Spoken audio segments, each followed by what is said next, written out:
What's going on, everyone? Charlie here. We're going to talk about Computershare. I know, questions and answers. As soon as it dies down in the community, I'll stop making videos about it.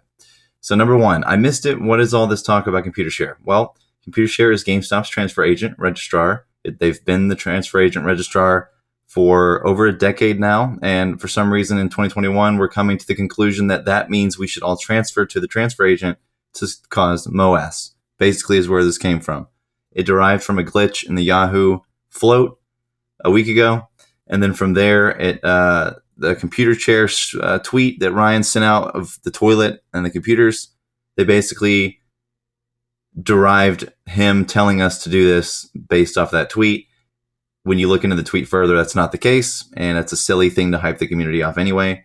But basically, I believe its institutions have been hyping a narrative for the past week, trying to convince apes, so-called apes, to transfer their GameStop shares into the direct registration system provided by the DTC, under the guise of removing investors' shares out of the DTCC's name and putting it in their own name, which doesn't even happen. Now, it doesn't help that Dr. Suzanne Trimbrath is helping push this narrative for some reason, despite her spending her entire career fighting against this. And she left the DTC in 1993, and the DRS system came out in 1996. So Trimbrath is irrelevant. Changed my mind. Other narratives include Infinity Pool, to start MOAS, for the NFT, to hold just a few shares, to never sell, to hold all of our shares, to reduce the float. You know, so many claims being made left and right. None of them are true. So what does that mean? No one knows what they're talking about. It's just a bunch of idiots on Reddit regurgitating a fantasy land tale that they think is going to happen because they're impatient, which is fueling the regurgitation. So that's basically all this is. Should I move my shares to Computershare? If you ever need financial advice, do not seek out Reddit or anyone on social media. They will only tell you what you want to hear, and even when proven wrong, will fail to take responsibility for it. This is because they are children. In reality, you should call your broker and ask the pros and cons of transferring. If you are transferring for any of the reasons listed in the previous slide, it's only because you read into the Reddit hype and those 5 things we mentioned before: to start MOAS, to deregister from the DTCC, for the Infinity Pool, because RC said so, or because DFV said so, and lastly, because Dr. Trimbrath said so. Now, none of these are true. I don't even think Dr. Trimbrath said to do this. I think that was extrapolated from something she said, but either way, it doesn't help. If there's this many reasons why people are doing this, that can only mean one thing.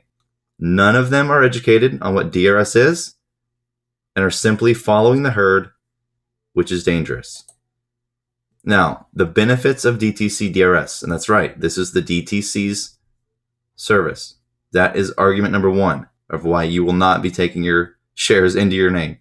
All you get is a fancy piece of paper that has the amount of money that's in there. You might get a cost basis, you may not. That's about it, and you get one at least yearly. So, I mean, the point is, putting shares in our name all of a sudden became topic number 1 when it never was before. Ignore it. It's irrelevant. It doesn't do anything. It doesn't change anything about the situation. The only benefits you're going to get out of DRS: provides accurate, quick, and cost-efficient transfers between transfer agents and broker-dealers. That may not always be true. Ensures secure electronic transfer. Reduces the risk associated with physical securities processing, including turnaround delays, mail losses, and risk associated with stolen, forged, or counterfeit securities.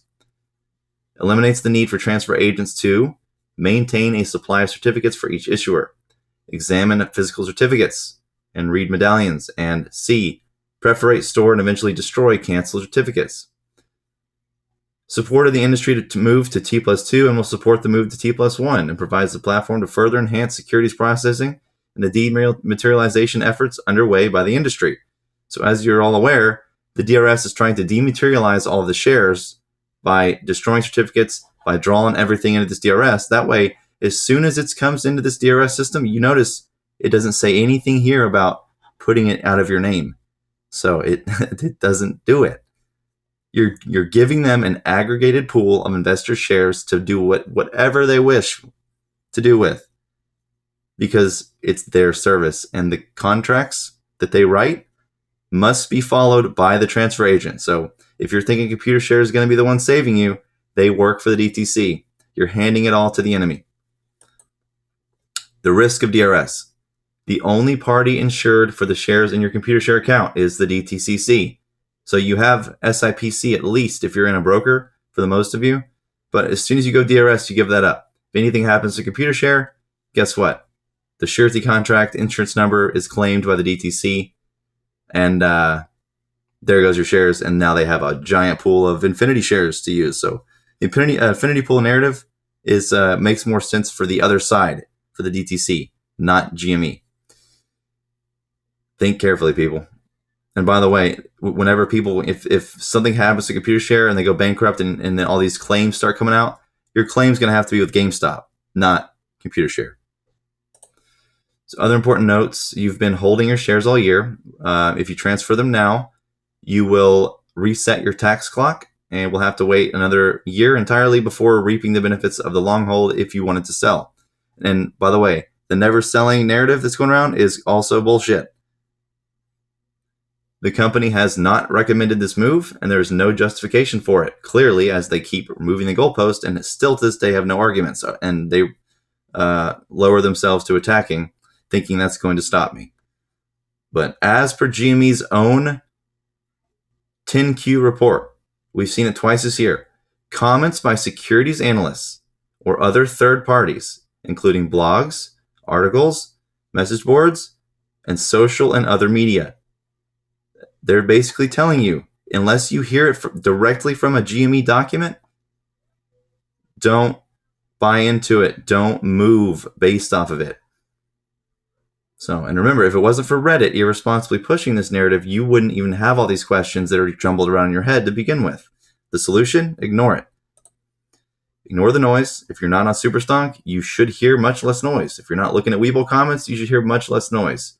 Stay focused, stay the course, and let those who continue to pretend this is reality make the biggest mistake of their lives.